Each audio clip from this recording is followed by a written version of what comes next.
Hi there, my name's Brukowski and welcome to this, my second video, charting my journey through Planet Coaster 2. Now, I am fairly new to the game. I've only been playing Planet Coaster itself for about 3 months before Planet Coaster came out a couple of weeks ago.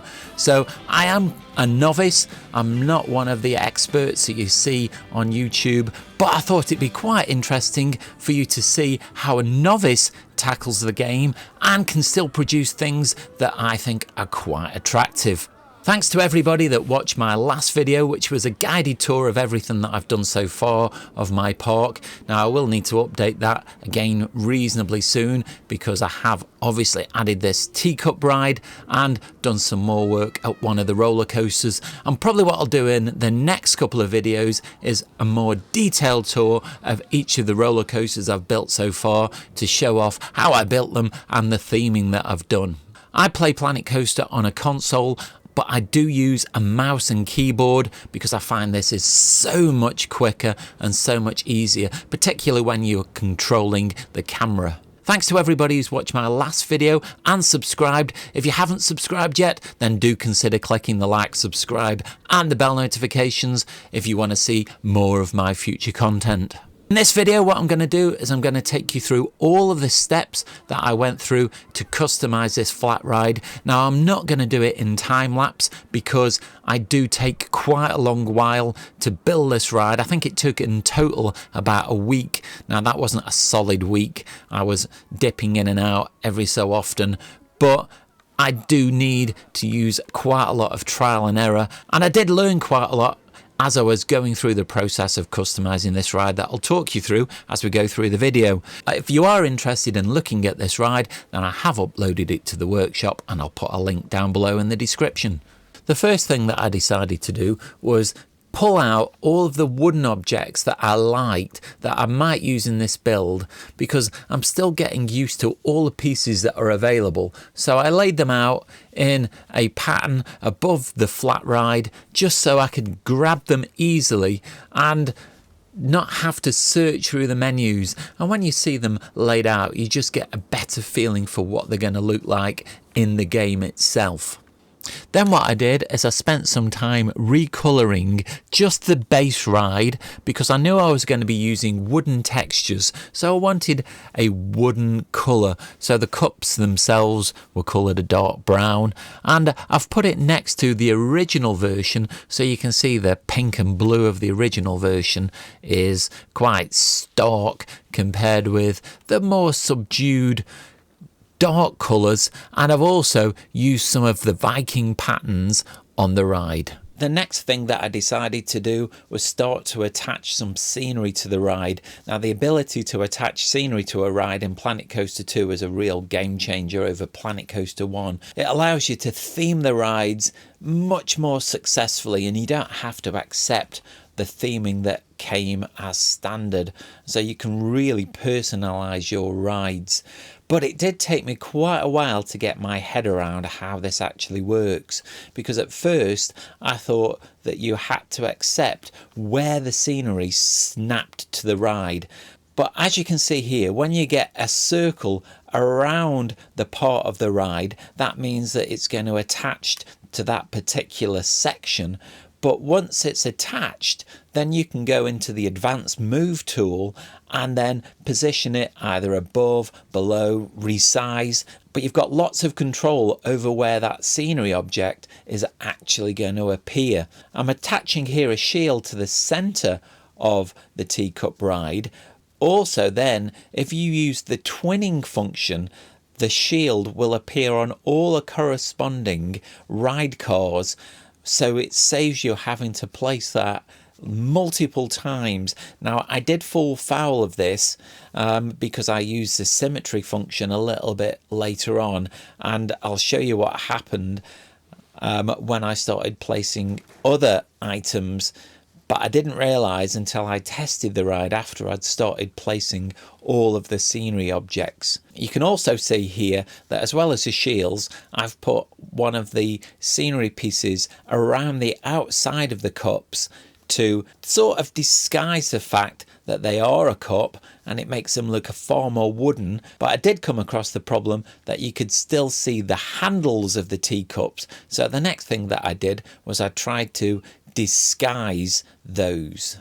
What I decided to do to disguise the handles is put a pillar over the handles themselves and then attach the Viking lamppost to the top of that with a bracket and a light on, because I knew eventually this ride would be completely enclosed by a covering. I thought having a light over the top of each car would just provide a little bit of illumination. But when I tested this ride, I was dismayed to see that some of the pieces were not attached to the cars. They started cycling outside the cars, and I didn't really know why this happened. But when I went through each piece, I couldn't see why they weren't attached. They were twinned with other cars, but the symmetry was set to none, and I just was really quite baffled. So what I decided to do is delete all of those pillars and lamppost pieces and reattach them. When I was doing this, I found that in some cases I had multiple instances, so I must have duplicated them in the same position, and I think that this is why they didn't attach properly and just cycled around very weirdly. And once I very carefully made sure I only had one instance attached, then I had no problem. My idea for the theming for this ride was to create a roundhouse. I did use a little bit of inspiration from pictures from the internet, but largely I was making it up with my limited Planet Coaster skills. So I began by building a frame. Now I use the method where you build it around a grid, so I put a pillar in the center of the ride and then built the first part of the frame, then duplicated it at set angles around that pillar to make it circular and spaced correctly. Then I started filling in the gaps with hay bales. Now I should have carried on using that pillar so I could duplicate them.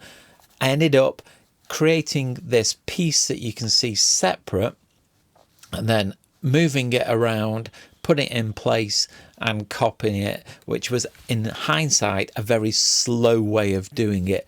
But I eventually got the whole structure completed. Now it did take a little bit of tweaking just to get all of the hay bales in the right place so they didn't overlap.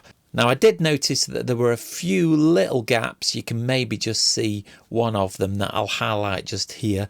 I didn't notice that till later in the build, and I just solved this by going around and just moving one of the hay bales to fill the gap.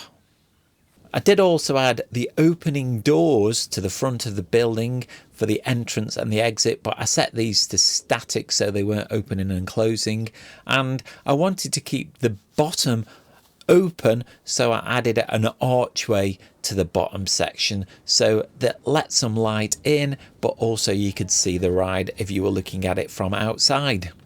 And just to give a final bit of light inside, I did add a centerpiece, which is basically some upside down planters attached to the center of the ride with one of the Greek braziers in the middle and the planet frame above it, just to make it a little bit more distinctive. You can see now I've done quite a lot extra to the structure by putting some of the Viking theming on.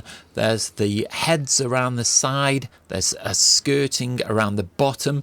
Then I've put a structure on the top, which is part of the thatch, and some of the Viking pieces and a flag just to top it off. And I've moved it to the final position next to the path where I actually want it. Then I've put the queue all the way around the outside and the exit, returning it back to the main path. This is my attempt at a sign for the ride. I did want to bring the exit out at the same point as the entrance so they were together. I don't know whether this is a good idea or not, and I'm not sure that this is the best name for the ride, but I quite like it.